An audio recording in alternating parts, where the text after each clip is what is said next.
കെമിസ്ട്രിയിലെ second ചാപ്റ്ററിലെ ഒരു question ആണ്. നോക്കാം. 100 watt bulb emit violet light of wavelength 400 nanometre.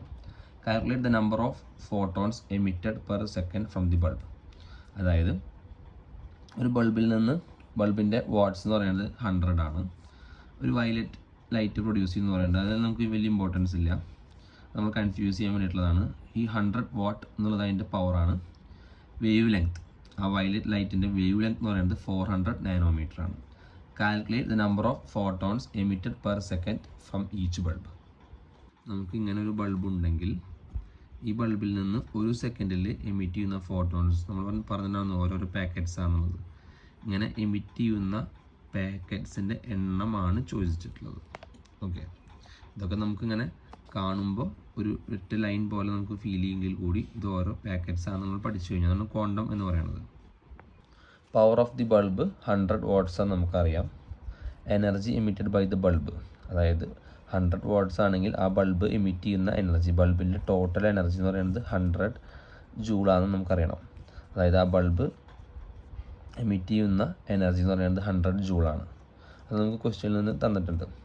ഇനി എനർജി ഓഫ് 1 ഫോട്ടോൺ, അതായത് ഇതാണ് നമ്മുടെ ഒരു ഫോട്ടോൺ, അല്ലെങ്കിൽ ഇത് മറ്റൊരു ഫോട്ടോൺ, ഇത് മറ്റൊരു ഫോട്ടോൺ, ഇങ്ങനെ ഏതെങ്കിലും ഒരു ഫോട്ടോണിൻ്റെ എനർജി, എല്ലാവരുടെ എനർജി ഈക്വലാണ്, ഏതെങ്കിലും ഒരു ഫോട്ടോണിൻ്റെ എനർജി കണ്ടുപിടിക്കണം. അതിനാണ് നമുക്ക് ഫേമസ് ആയിട്ടുള്ള ഇക്വേഷൻ നമ്മൾ പഠിച്ചിട്ടുണ്ട്, പഴയ ക്ലാസ്സുകൾ എടുത്തിട്ടുണ്ട്. E=Nhν അല്ലെങ്കിൽ E=hν എന്നുള്ള ഇക്വേഷനാണ് നമ്മൾ ഉപയോഗിക്കുന്നത്. E=hν, n 1 2 3 ആവും, n 1 ആണെങ്കിൽ 1, അപ്പോൾ E=hν എന്നുള്ള ഇക്വേഷനാണ് നമ്മൾ ഉപയോഗിക്കുന്നത്. എനർജി, h എന്ന് പറയുന്നത് ബ്ലാങ്ക്സ് കോൺസ്റ്റൻറ്റ്, ന്യൂ എന്ന് പറയുന്നത് ഫ്രീക്വൻസി. നമ്മുടെ ഫേമസ് ഇക്വേഷൻ എഴുതാണ് E=hν. ന്യൂ എന്താണെന്ന് നമുക്ക് ഓൾറെഡി അറിയാം, c/λ. അത് നമ്മൾ പ്രീവിയസ് പഠിച്ചിട്ടുണ്ടല്ലോ. പഠിപ്പിച്ചുള്ള ഇക്വേഷനാണ് c=νλ. അതിൽ നിന്ന് നമുക്ക് കാണേണ്ടത് ന്യൂ ആണ്. ന്യൂ c/λ, അതായത് ന്യൂവിനെ അവിടെ നിർത്തി ലാംഡനെ ഇങ്ങോട്ട് കൊടുക്കുന്നു. New c/λ. അപ്പോൾ നമുക്ക് സബ്സ്റ്റിറ്റ്യൂട്ട് ചെയ്യാം. എവിടെ ഈ ന്യൂവിൽ ഈ c/λ സബ്സ്റ്റിറ്റ്യൂട്ട് ചെയ്യുമ്പോൾ E=hc/λ എന്ന ഇക്വേഷൻ.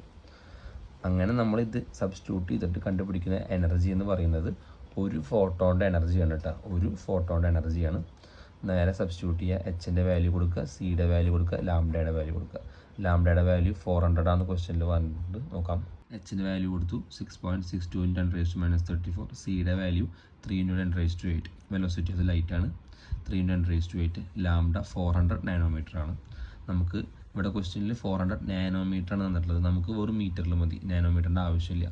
അപ്പോൾ മീറ്ററിനെ നാനോമീറ്ററിലേക്ക് മാറ്റാൻ × 10⁻⁹, അതായത് 400 നാനോമീറ്ററിനെ മീറ്ററിലേക്ക് മാറ്റണമെങ്കിൽ 400 നാനോമീറ്റർ × 10⁻⁹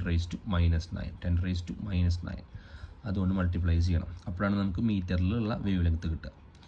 ഇനി ഇത് ജസ്റ്റ് ചെയ്താൽ മതി. ഇത് ചെയ്യുമ്പോൾ നമുക്ക് 4.969 × 10⁻⁹ എന്നുള്ളത് കിട്ടും. ഇതെന്ന് പറയുന്നത് ഒരു ഫോട്ടോയുടെ എനർജിയാണ്. അപ്പോൾ നമുക്കറിയണം ബൾബിൽ നിന്ന് മൊത്തം വരുന്ന എനർജി എന്ന് പറയുന്നത് 100 ആണ്.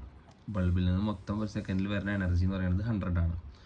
ആ സമയത്ത് ഒരു ഫോട്ടോണിൻ്റെ എനർജി എന്ന് പറയുന്നത് നമുക്ക് കിട്ടി 4.969 × 10⁻⁹ ആണ് കിട്ടി. അങ്ങനെയാണെങ്കിൽ എത്ര ഫോട്ടോൺസ് ചേർന്നിട്ടായിരിക്കും ഈ മൊത്തം എനർജി 100 ആയതെന്ന് അറിയണമെങ്കിൽ 100 / 4.969 × 10⁻⁹ ചെയ്താൽ മതി. അപ്പോൾ നമുക്ക് നമ്പർ കിട്ടും. അതിന് നമുക്ക് വേറൊരു എക്സാമ്പിൾ ഞാൻ പറഞ്ഞുതരാം. അതായത് ഒരു വലിയൊരു ബക്കറ്റിൽ 100 ലിറ്റർ വെള്ളമുണ്ട്. ഒരു കപ്പ് ഉപയോഗിച്ച് കഴിഞ്ഞാൽ 1 ലിറ്റർ വെള്ളം നിറയ്ക്കാൻ പറ്റും. ഒരു കപ്പ് ഉപയോഗിച്ച് കഴിഞ്ഞാൽ 10 ലിറ്റർ വെള്ളം നിറയ്ക്കാൻ പറ്റും. 1 ലിറ്ററല്ല, 10 ലിറ്റർ നിറയ്ക്കാൻ പറ്റും. അങ്ങനെ എത്ര കപ്പ് കൊണ്ടാണ് നമുക്ക് 100 ലിറ്റർ ആക്കാൻ പറ്റുക? 100 / 10 അല്ലേ? വെട്ടിപ്പോകുമ്പോൾ 10 തന്നെ കിട്ടും. അപ്പോൾ 10 കപ്പ് ഉപയോഗിച്ച് കഴിഞ്ഞാൽ നമുക്ക് എന്ത് ഉപയോഗിക്കാം? ഈ ടാങ്ക് നിറയ്ക്കാം. അതുപോലെ ടോട്ടൽ 100 ആണ്. ഒരു ഫോട്ടോയുടെ എനർജി ഇതാണ്. അങ്ങനെയാണെങ്കിൽ നമ്പർ കണ്ടുപിടിക്കാൻ ഇതേ / ഇത്.